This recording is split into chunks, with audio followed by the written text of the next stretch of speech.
Alors bonjour, alors si vous voyez cette vidéo-là, c'est probablement que vous êtes en démarche vers la finale régionale d'une rive à l'autre. Donc la construction d'un tablier de pont le plus solide possible.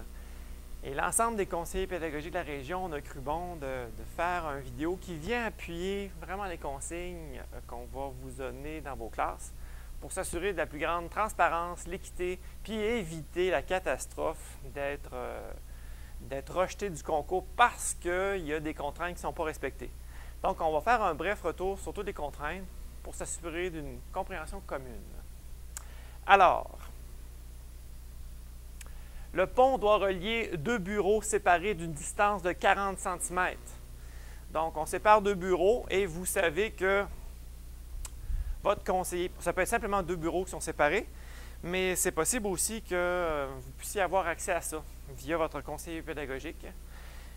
Donc, on a une distance exacte de 40 cm. Marc, est-ce qu'on voit bien la différence entre les deux? Oui. Et puis, donc ça, c'est évidemment le minimum. Hein? 40 cm, c'est le vide. Il faut que le pont soit un peu plus grand, évidemment, pour pouvoir s'appuyer de chaque côté du 40 cm. La longueur maximale est de 58 cm.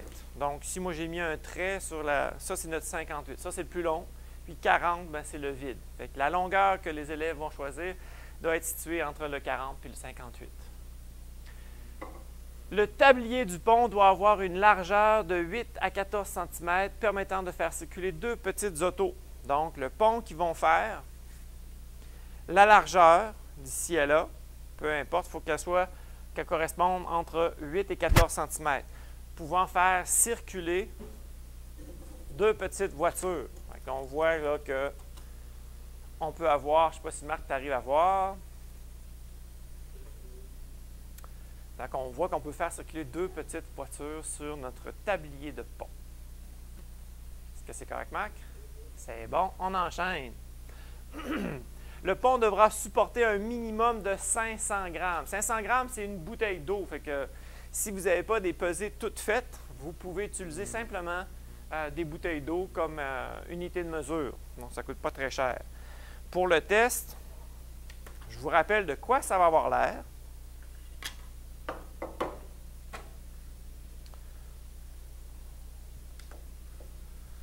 Donc, ça aura l'air d'un dispositif comme ça. Donc, on vient appuyer le pont.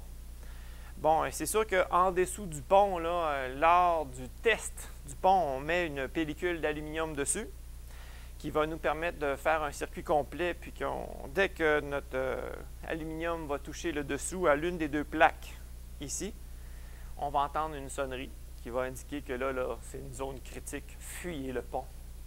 C'est le temps d'arrêter. Donc, les masses vont être accrochées dessous. Alors, les masses, on met un simple crochet, un trombone tourné. On peut y accrocher un sac d'épicerie, puis on peut mettre glisser les bouteilles dedans ou un ensemble de masses. Donc, ici, il faut qu'il puisse supporter un minimum de 500 grammes, soit une bouteille de 500 ml. Ça va pour ça. Le pont doit pouvoir supporter la charge appliquée sur toute la largeur du pont. C'est là que parfois là, on avait une zone d'incompréhension. Bon, là, ici, là, évidemment, là, il ne s'agit pas de donner des idées. Moi, j'ai fait ça un peu aléatoirement. Là. Je ne vous dis pas que c'est la façon de faire. Je vous laisse le plaisir de découvrir avec vos élèves. Mais l'idée, c'est qu'on veut avoir un soutien sur toute la largeur du tablier. Okay? Je caricature. On ne voudrait pas avoir une équipe qui mette, disons, une super poutre en plein milieu, puis qui appuie sur, bien collé sur le dessus, là, faire un tablier de carton, qui serait mou. Là. Mettons, attends, je ne sais pas si je peux l'enlever facilement, je pense que oui. Tiens. Supposons là, que toutes leurs ressources des kids, là, ils l'ont mis à la construction d'une super poutre. Bien, vous comprendrez que de chaque côté, ça ne pourra pas supporter. Ça va être sur du mou.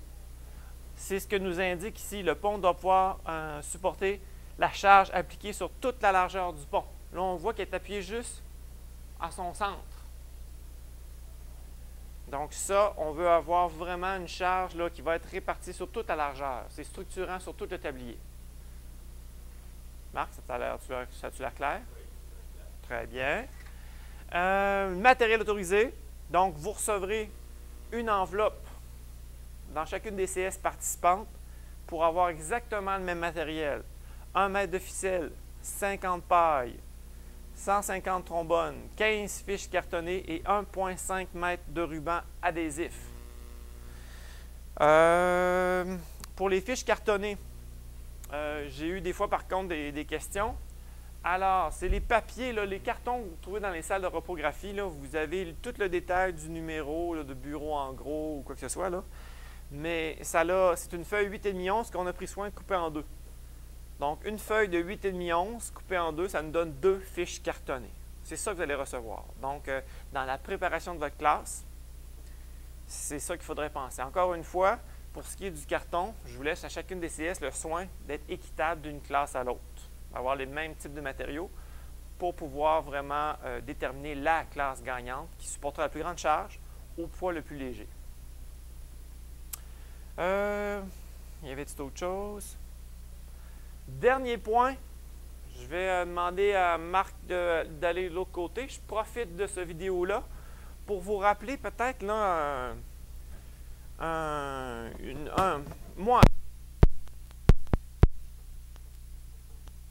Tout au long du sujet, les élèves vont découvrir les propriétés des fiches cartonnées avec du papier collant, vont découvrir les propriétés des pailles avec des trombones. Il y a une occasion où on va utiliser à la fois les pailles, trombones, puis la ficelle. Mais il n'y aura pas d'occasion où on mélangera la possibilité de mélanger tous les matériaux. Puis le pont, c'est une occasion où on peut mélanger tous les matériaux.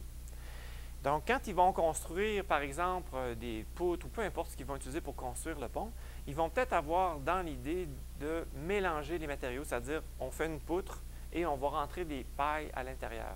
On n'a rien contre l'idée. Ce qu'on veut en arriver à faire chez les jeunes, c'est développer vraiment un côté argumenté, posé, critique. Donc, si on a l'idée de faire quelque chose, on va les insister sur, avant de faire un kit ou double puis de construire ton pont de cette nouvelle façon-là, il y a un coin ressources que vous allez placer dans votre classe pour aller expérimenter ces idées-là qui émergent. Donc, ils pourraient essayer de faire, prendre une fiche cartonnée, faire une poutre, comme, je ne sais pas, ils ont peut-être pensé faire une poutre sous la forme d'un prisme à base triangulaire, puis ils vont remplir de paille pour voir si, avec ou sans paille, est-ce que ça donne plus de rigidité à ma poutre? Est-ce que c'est un gain? Parce qu'on se rappelle que l'idée, c'est d'avoir la charge la plus élevée avec le poids du pont le plus léger. Donc, si on arrive à supporter, 2 équipes supportent la même quantité de masse, le gagnant va être le pont le plus léger. On essaie d'optimiser. Dans la vraie vie, on cherche à prendre le moins de matériaux possible.